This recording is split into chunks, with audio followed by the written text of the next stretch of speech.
So Haiti is the poorest country in the world. However, you might be very surprised to find out why Haiti is the poorest country in the world. Haiti was one of the richest places on the planet in the 1700s. The population of Haiti was 4-to-1 slave to free Frenchmen. So you basically had about 450,000 slaves there and 120,000, 125,000 free Frenchmen and women. Led by a slave named Toussaint, Haiti successfully overthrew one of the most powerful armies on the planet in 1804 and declared their independence. However, France made a deal with them, with warships at the ready, saying that we will invade you, recapture you, and re-enslave you unless you pay for the lost property. Well, that lost property was the human lives of the Haitians themselves. So France slapped Haiti with a $21 billion bill. That's $21 billion in today's money. It took until 1947 to pay off the initial loan. It took Haiti almost 150 years to pay off that loan.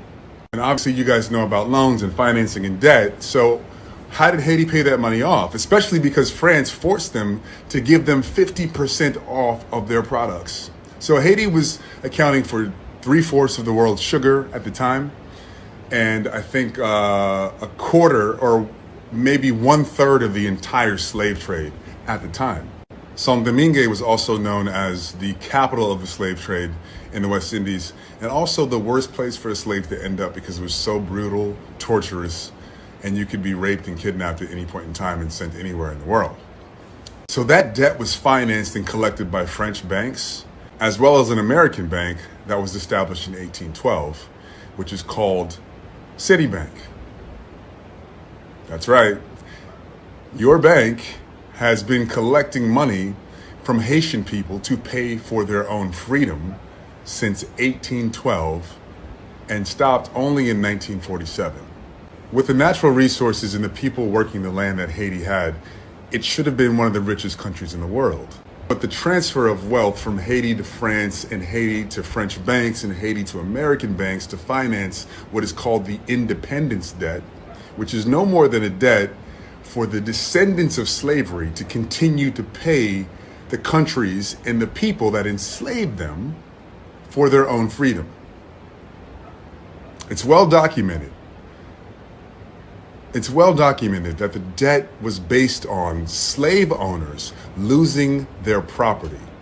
In 2004, the Haitian government demanded that France pay back the billions of dollars that it forced the Haitian people to pay for its own freedom. So think about this. It's like France had their warships ready, just basically gangstered their way into Haiti's pockets. After Haiti beat the French military in 1804, by 1825, France had warships at the ready, off the coast of Haiti, looking at the island like, nice island you got there. Be a real shame if something happened to it. Okay? So basically France is like, nice island you got there.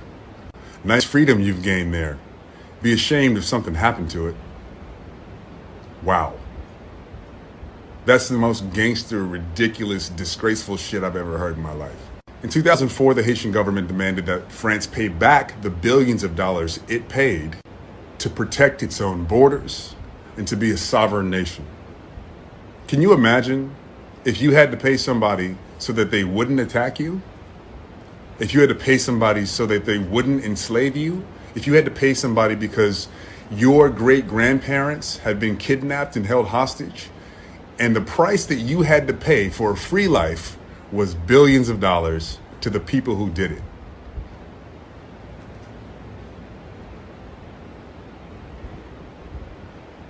I'm trying to wrap my head around what that would feel like. And I guess you have to ask a Haitian person. Wow, France, really? Really? And after the Haitian government demanded that France pay back the billions of dollars that it unfairly had to pay to France to keep their sovereignty, to keep their freedom, to keep their lives. 11 years later, in 2015, France said, fuck you.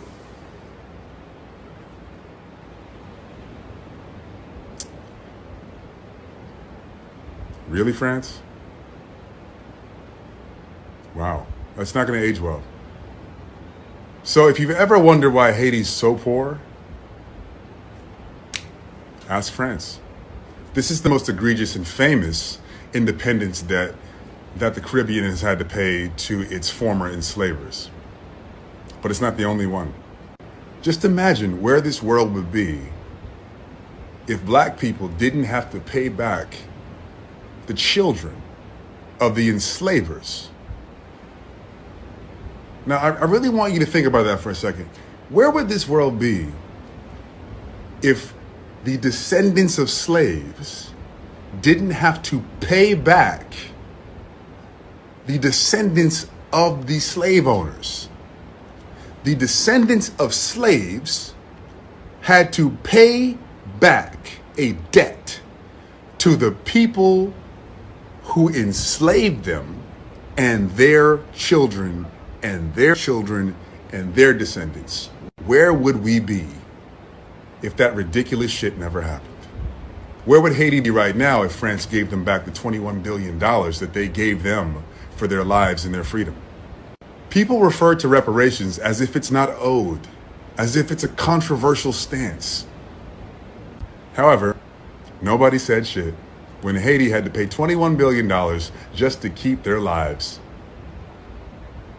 So somehow it's controversial that the descendants of the people who were held hostage and kidnapped want to be paid for their troubles, want to be paid for the injustices done to their ancestors, and how those injustices play out and manifest in our lives today.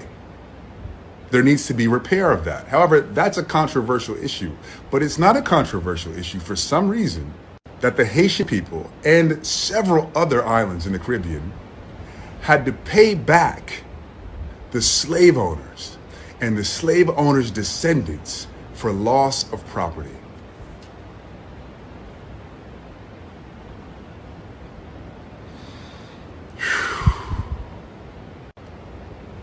Is it starting to sink in? I don't know what the answer is, but if you're French, I highly recommend that you reach out to your government and tell them to give Haiti their money back. It's fucking disgraceful. I love you guys. I'm just being honest.